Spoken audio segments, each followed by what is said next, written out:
안디옥 교회에 문제가 생겼습니다. 유대로부터 어떤 사람들이 안디옥 교회로 와서 구원을 받으려면 할례를 받아야 한다고 가르쳐서 성도들이 혼란에 빠졌습니다. 유대로부터 온 사람들은 바리새파에 속한 자들로 예수를 믿어 예루살렘 교회의 성도가 된 자들로 여겨집니다. 바리새파 사람들의 율법에 대한 충성은 타의 추종을 불허합니다. 그래서 복음을 받아들이고 성도가 된 후에도 할례와 율법 준수에 대한 신념을 버리지 않았습니다. 그들은 할례와 율법 준수가 구원을 더욱 완전하게 해준다고 믿었습니다. 이들은 안디옥 교회뿐만이 아니라 바울이 1차 전도 사역 중에 복음을 전했던 갈라디아 지방의 교회들도 찾아가서 할례와 율법 준수를 주장했습니다. 갈라디아서 1장 6절 7절에서 바울은 갈라디아 교회 성도들에게 이렇게 호소합니다. 그리스도의 은혜로 너희를 부르신 이를 이같이 속히 떠나 다른 복음을 따르는 것을 내가 이상하게 여기노라. 다른 복음은 없나니 다만 어떤 사람들이 너희를 교란하여 그리스도의 복음을 변하게 하려 함이라고 말합니다. 성도들이 할례파 사람들의 주장을 복음으로 받아들였다는 것이지요.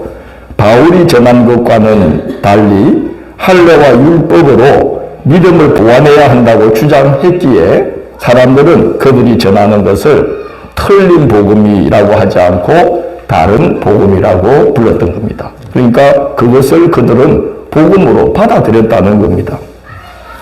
바울과 바나바는 그들을 그냥 둘 수가 없었습니다. 복음에 할례와 율법이 더해지면 구원의 능력이 더해지는 것이 아니라 구원의 능력을 잃게 되기 때문입니다. 그 사실을 바울 사도는 갈라디아서에서 이렇게 증거합니다. 만일 어렵게 되는 것이 율법으로 말미암으면 그리스도께서 헛되이 죽으셨느니라. 율법 안에서 어렵다 함을 얻으려 하는 너희는 그리스도에게서 끊어지고 은혜에서 멀어진 자로다 라고 말합니다. 복음에는 우리의 행함이나 공로가 개입될 여지가 전혀 없습니다.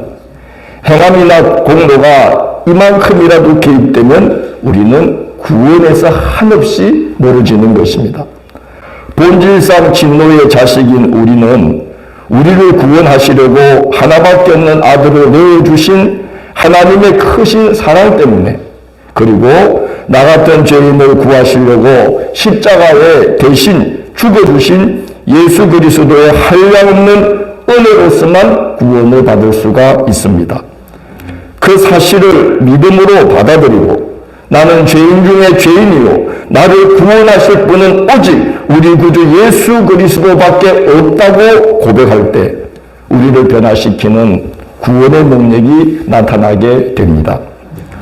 율법을 다 준수한다 하더라도 본질상 죄인인 우리의 속사람이 조금도 변할 수 없는 것인데 하물며 할례가 구원에 미치는 영향은 아무것도 아니지요.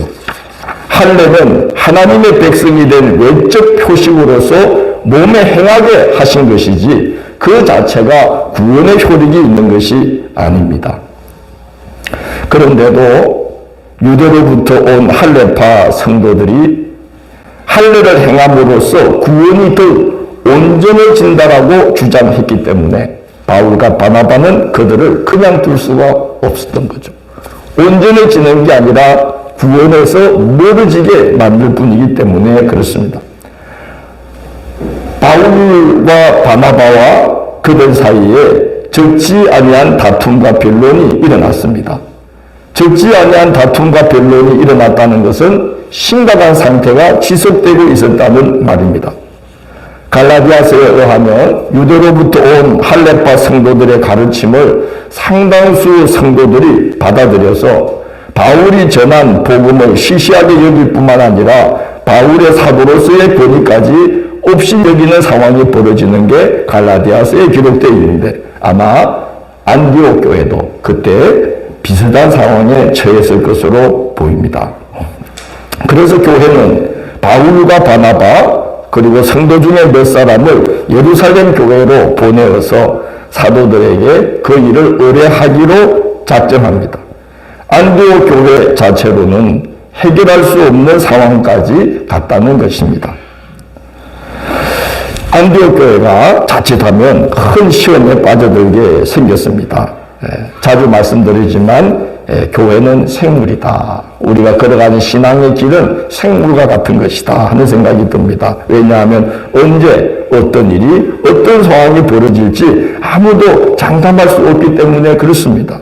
안디옥 교회가 지금 이방인 선교의 기지로서 힘차게 부흥하고 있던 중에 정말 아무것도 아닌 이 할례 문제로 적지 않은 다툼과 논쟁이 일어나서 감당 못할 지경까지 감으로 인해 그 문제를 모교회인 예루살렘 교회에 의뢰할 정도까지 되었다는 것을 생각해 보면 참 교회라는 것은 언제 어떤 일로 어떤 상황에 처하게 될지 우리는 장담할 수가 없다는 생각이 듭니다. 교회만이 아니라 우리 각 개인의 신앙의 여정도 마찬가지입니다. 주님의 나라 갈 때까지 주님 앞에 설 때까지 우리가 어떤 상황에 처하게 될지는 아무도 장담할 수가 없는 것이죠. 베드로를 보십시오. 베드로가 예수님을 가리켜서 주는 그리스도시요 살아계신 하나님의 아들이시니이다 하는 그 너무나 훌륭한 신앙의 고백을 할 때에 예수님이 기뻐서 베드로를 칭찬하시고 그리고 이어서 십자가 지실 것을 말씀합니다. 아, 이제는 이 십자가를 진다는 말을 해도 되겠구나 생각하신 것 같아요. 그러나 베드로는 곧 이어서 예수님의 멱살을 붙잡고 밀치면서 주님께 그런 일이 있어서는 절대로 안 됩니다 라고 하면서 주님의 십자가를 완강하게 거부하는 그런 모습을 보입니다. 그래서 예수님이 말씀하셨어요. 시험에 들지 않게 깨어있어 항상 기도하라. 바울 사도도 권면합니다. 쉬지 말고 기도하라. 그리고 고백하기를 나는 내가 섰다고 생각한 적 넘어질까 조심하노라. 우리의 씨름은 혈과 육을 상대하는 것이 아니요 이 어둠의 세상 주관자들과 하늘에 있는 악의 영들을 상대함이라. 우리가 씨름하고 있는 상대가 사람이 아니라는 거죠. 사람하고 지금 내가 다투고 있는 것 같아도 사람이 아니라는 거죠. 우리 신앙인들은 항상 이 어둠의 세상 주관자들과 하늘에 있는 악한 영들의 시험 앞에 서 있다는 것을 우리는 기억해야 된다는 거죠. 그래서 쉬지 말고 기도하라. 시험에 들지 않게 깨어있어 기도하라고 당부를 하시는 겁니다. 여러분, 교회가 생물과 같다는 걸 그냥 알아야 됩니다. 우리 신앙의 여정이 생물과 같다는 걸 알아야 됩니다. 아, 저 정도 믿음이 있었으니까 우리가 걱정할 거 없어. 아닙니다. 저도 언제 어떤 일로 시험에 들어 넘어질지 장담할 수 없는 연약한 인간일 뿐입니다. 아무것도 우리는 장담할 수가 없습니다. 오늘 안디옥 교회가 우리에게 그걸 보여주는 겁니다. 그 훌륭한 안디옥 교회가 할례 문제 하나에 걸려가지고 지금 비틀거리고 있는 모습을 우리가 보고 있습니다. 할례가 뭡니까? 아무것도 아닌 그것 때문에 안디옥 교회가 의견이 둘로 딱 나뉘어서 아무것도 못하는 상황이 되어버렸어요. 그래서 그 문제를 사도들에게 의뢰하기 위해서 바울과 바나바와 몇 성도를 지금 예루살렘 교회로 보낸 것입니다. 그런데 불똥이 예루살렘 교회로 또 튀게 되었습니다. 바울 일행이 예루살렘 교회에 도착해서 그동안 1차 전도 사역 중에 있었던 은혜의 사건들, 즉 하나님께서 믿음 하나만 보시고 이방인들에게도 차별 없는 구원을 허락하신 일들을 간증합니다. 여러분, 간증이 얼마나 재미있고 신납니까? 부흥하면 우리가 귀를 쫑긋 기울이고 말씀을 듣는 이유가 뭐죠? 목사님이 많은 간증을 하시기 때문에 은혜를 받죠. 그래서 목사님이 막 간증하다가 은혜로운 말씀을 곁들여 전하는데 말씀을 하나도 기억 안 하고 간증만 기억하죠. 간증이 얼마나 은혜가 되었겠습니까? 그런데 갑자기 바리새파로서 예루살렘 교회에 입교한 이들이 일어나가지고 찬물을 기웃는 발언을 합니다. 이방인에게 할례를 행하고 모세의 율법을 지키라고 명하는 것이 마땅하다고 주장한 것입니다. 이제 까딱하면 예루살렘 교회도 할례 논쟁에 휘말리게 될 상황입니다. 사도와 장로들도 그 일을 의논했는데 오늘 성경에 보면 많은 변론이 있었다고 기록되어 있습니다. 이게 자칫하면은 지금 예루살렘 교회도 이 일로 인해서 분란이 생길 상황이 되었다는 거죠. 그러나 예루살렘 교회는 그 일을 잘 정리해 나갑니다. 먼저 베드로가 일어나서 하나님께서 그동안 하셨던 일을 생각해 보자고 권면합니다. 이방인 백부장 고넬료의 집 문턱을 넘게 하셨던 그 일을 상기시키면서 이제 쭉 진술을 하면서 마음을 아시는 하나님이 우리에게와 같이 그들에게도 성령을 부어 증언하시고 믿음으로 그들의 마음을 깨끗이 하사 그들이나 우리나 차별하지 아니하셨느니라고 권면을 합니다. 8절을 보면 베드로가 말을 하면서 하나님을 가리켜서 뭐라고 합니까? 마음을 아시는 하나님이다. 하나님은 마음의 중심까지 살피시는 분이라 할례의 자국이나 율법의 행위로 하나님의 눈을 가릴 수가 없다는 말이죠. 하나님은 우리의 마음을 직관하십니다. 잠언 20장 27절에 이런 말씀이 기록되어 있습니다. 사람의 영혼은 여호와의 등불이라 사람의 깊은 속을 살피느니라. 사람의 영혼은 여호와의 등불이라 사람의 깊은 속을 살피느니라. 그렇게 말했습니다. 다윗은 하나님이 그런 분이라는 것을 경험했죠. 그래서 죽기 전에 솔로몬에게 당부합니다. 내 아들 솔로몬아, 너는 내 하나님 아버지를, 내 아버지의 하나님을 알고 온전한 마음과 기쁜 뜻으로 그를 섬길지어다. 여호와께서는 모든 마음을 감찰하사 모든 의도를 아시나니 네가 만일 그를 찾으면 만날 것이요 만일 내가 그를 버리면 그가 너를 영원히 버리시리라고 권면합니다. 이사야 18장 4절에서 하나님은 이렇게 말씀합니다. 여호와께서 내게 이르시되 내가 나의 처소에서 조용히 감찰하니 죄 있는 일광 같고 가을 더위에 운무 같도다 라고 말씀합니다. CT나 MRI를 찍으면 아주 작은 것 하나라도 다 드러나지 않습니까? 하나님께서 그 하늘 처소에 계셔도 거기서 우리를 지켜보실 때에 조용히 감찰하시는 그 모습이 마치 죄 있는 일광 같아서 이렇게 대지에 이 땅에 구석구석 봄볕이 내리쬐듯이 하나님은 우리 심령의 깊은 곳까지도 세밀히 다 살피신다는 말씀입니다. 그러니 하나님 앞에서 할례의 자국이나 율법의 행위 같은 걸로 우리의 마음을 가질 수가 없다는 걸 베드로가 말하고 있는 것이죠. 사람은 외모를 보거니와 하나님은 중심을 보시느라고 성경이 증거합니다. 마음의 중심부에 하나님을 향한 사랑이 있는지, 마음의 중심부에 하나님에 대한 믿음이 있는지, 마음의 중심부에 하나님의 구원하심을 진실로 갈망하는 간절함이 있는지, 하나님은 높은 하늘 처소에 계셔도 일광이 내리쬐듯 조용히 우리 마음을 다 감찰하고 계시다는 겁니다. 그래서 살펴보실 때에 하나님의 구원을 향한 진실함과 간절함과 믿음이 있으면 유대인이나 헬라인을 가리지 않고 그가 지금까지 어떤 삶을 살아왔는지 따지지도 묻지도 아니하시고 성령을 보내셔서 구원을 베풀어 주신다는 겁니다. 베드로가 하는 말이 바로 그 말입니다. 마음을 아시는 하나님께서 그 중심에 믿음이 있는 것을 보시고 이방인일지라도 구원의 은혜를 후히 베풀어 주시는 것을 너희가 보지 않았냐는 것이죠. 그렇기 때문에 굳이 할례 같은 걸로 그들을 괴롭힐 필요가 없다고 말을 하는 것입니다. 그렇죠. 여러분 산에 올라가려고 했는데 가다가 강을 만났어요. 그래서 강을 건너야 되는데 강에 마침 뗏목이 있었어요. 그래서 뗏목을 타고 강을 건넜어요. 그 뗏목이 욕이 나고 고맙다고 그거를 어깨에 짊어지고 산에까지 올라가는 그런 바보 같은 사람들은 없지 않습니까?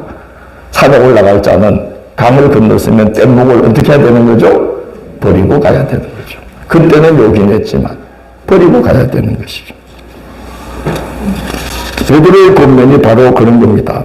구원은 오직 우리 주 예수 그리스도의 은혜로, 그 은혜를 믿음으로 주어지는 하나님의 선물이기 때문에 할례나 율법의 행위나 어떠한 인간의 공로 같은 것을 조금이라도 의지해서는 안 된다는 것이죠. 그런 것들을 다 내려놓고 오직 우리를 구속하신 예수 그리스도의 은혜 하나만을 붙들고 우리는 구원의 길을 걸어가야 된다는 거죠.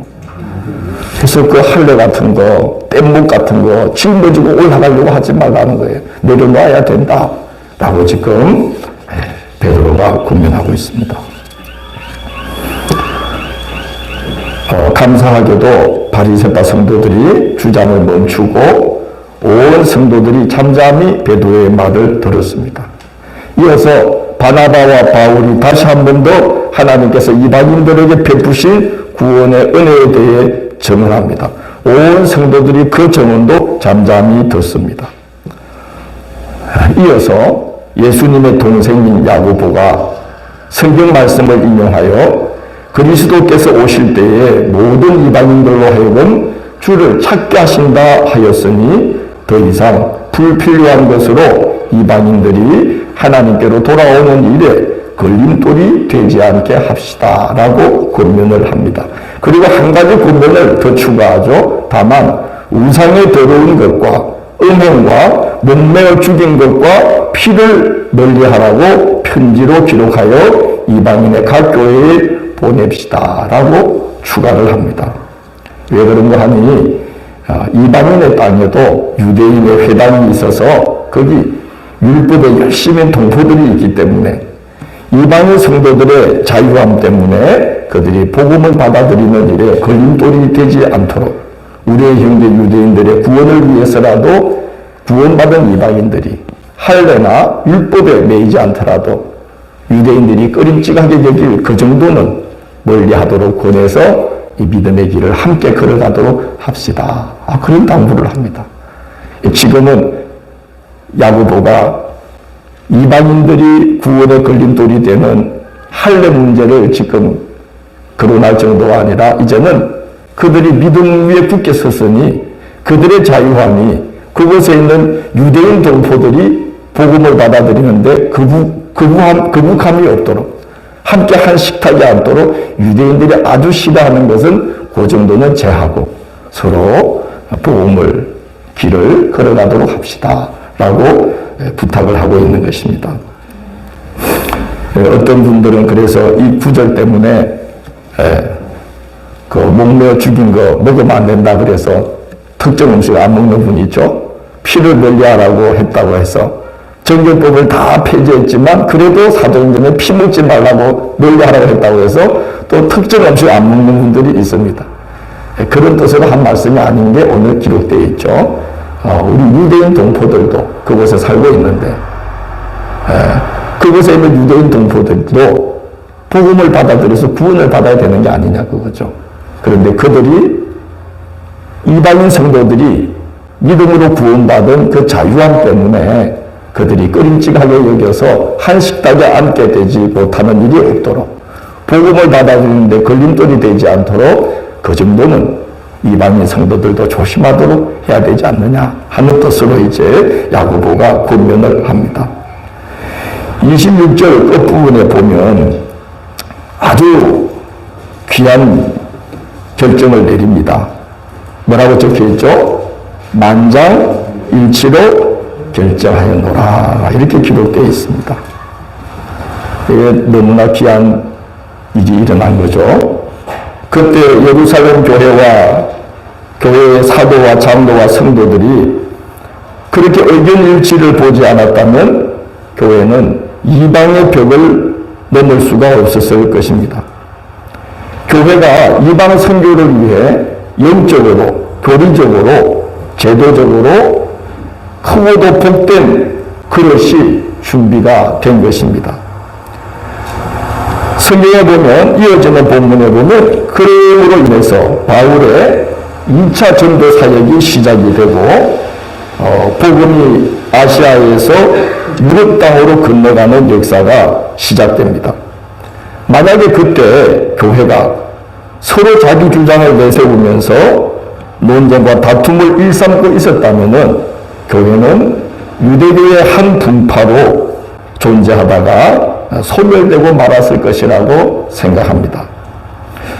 참 놀랍지 않습니까? 사건의 발단은 안디옥 교회에서 불거진 다툼과 논쟁이었습니다.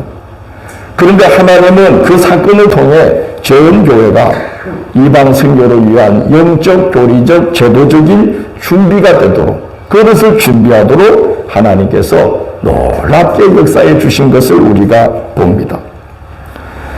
그 사건이 참으로 복된 모습으로 매듭짓게 된 비결을 오늘 말씀이 우리에게 증거하고 있습니다. 먼저 사도들이나 장로들이나 성도들 모두가 하나님의 뜻이 무엇인지를 찾으려고 힘썼다는 것입니다. 그동안 하나님께서 행하신 일들을 돌아보았고 성경은 그 일에 대해 무엇이라고 말씀하고 있는지를 그들은 살펴보았습니다. 그리고 교회는 사도들에게 그 문제를 의뢰했습니다. 사도들의 권면을 귀담아 듣고 그 권면 앞에서 자신들의 의견과 말을 잠잠히 내려놓았습니다. 하나님께서 주의 종들을 교회를 이루는 양무리의 목자로 보내셨기 때문에 목자의 소리에 귀 기울이는 것은 너무나도 당연하고 복된 일입니다. 26절을 보면 예루살렘 교회는 각 교회에 보내는 편지의 말미에 이렇게 기록을 합니다. 우리가 사랑하는 바나바와 바울과 함께 너희에게 보내기를 만장일치로 결정하였노라고 말합니다. 이 말은 바리새파 성도들이 자기들의 주장을 내려놓았다는 겁니다. 철회했다는 겁니다. 그래서 교회가 만장일치로 하나가 되었습니다. 장차 하나님의 크신 일들을 감당할 수 있도록 영적으로, 교리적으로, 제도적으로 복된 그릇이 준비가 된 것입니다. 이어서 바울의 2차 전도 사역이 시작됐는데 놀랍게도 복음이 아시아에서 유럽으로 넘어가는 일이 일어나는 것입니다. 교회가 하나님의 역사를 담을 수 있는 복된 그릇으로, 큰 그릇으로 준비되고 나니까 크고도 복된 일로 쓰임받는 일들이 시작되고 있는 것입니다. 시험을 통과하는 자에게 하나님은 복된 선물을 예비하십니다. 시험을 통과하는 교회에 하나님은 복된 선물을 예비하십니다. 안디옥 교회가, 예루살렘 교회가 시험 중에 저마다 자기 주장을 내려놓고 하나님의 뜻을 찾고 하나님의 말씀과 사도들의 권면에 순종하면서 시험을 통과하자 하나님께서 교회와 사도들과 성도들을 차원이 다르게 사용하기 시작하는 겁니다. 그게 2차 전도 사역을 통해서 이제 나타나게 됩니다. 그렇기 때문에 우리는 항상 하나님의 뜻을 살피며 서로를 위해서 기도하게 되기를 원합니다. 우리 모두가 다 하나님의 뜻만을 찾기를 기도하기를 원합니다. 그러면 성령께서 반드시 도우십니다. 28절을 보면 교회는 이렇게 고백하고 있습니다. 성령과 우리는 이라고 말하고 있습니다. 이 말씀은 그 시험 중에 그들이 하나님의 뜻을 찾았더니 성령께서 시험을 통과하도록 도우셨다는 말씀이에요. 이 안디옥 교회에서 시작된 문제가 지금 예루살렘 교회까지 혼란을 일으켰는데 이 모든 일들을 친히 주관하시면서 복된 결과를 이끌어 주신 분이 누구라는 거죠? 성령이 역사해 주셨다는 거죠. 하나님을 찾았더니, 하나님의 뜻을 찾았더니, 서로 잠잠히 하나님의 뜻에 귀를 기울였더니, 사도들의 권면을 귀담아 듣고 그들이 함께 기도했더니 성령께서 역사해 주셨다는 겁니다. 그래서 그 문제를 뛰어넘도록 해주시고 시험을 통과했을 때에 이제 이방 선교에 크고도 귀하게 쓰이는 그것이 준비된 교회들이 되도록 하나님이 축복해 주셨다는 겁니다. 성령을 통해서. 로마서 8장 26절 28절에 이런 말씀이 있습니다. 오늘 주보 앞면에 적어놓았습니다. 한번 같이 봉독하고 말씀을 마칠까 합니다. 로마서 8장 26절 28절 성령은 어떻게 우리를 도우시는지 함께 봉독해 봅시다. 봉독합니다. 이와 같이 성령도 우리의 연약함을 도우시나니 우리는 마땅히 기도할 바를 알지 못하나 오직 성령이 말할 수 없는 탄식으로 우리를 위하여 친히 간구하시느니라. 마음을 살피시는 이가 성령의 생각을 아시나니 이는 성령이 하나님의 뜻대로 성도를 위하여 간구하심이니라. 우리가 이러니와 하나님을 사랑하는 자 그의 뜻대로 부르심을 입은 자들에게는 모든 것이 합력하여 선을 이루느니라. 이 한 주간도 하나님을 바라보시고 하나님께 구원의 소망을 두고 말씀과 기도로 살아가시고 서로를 위해서 중보의 기도를 하면서 살아갑시다. 여기 전도하고 있는 성령의 귀한 역사가 우리를 도우실 줄로 믿습니다.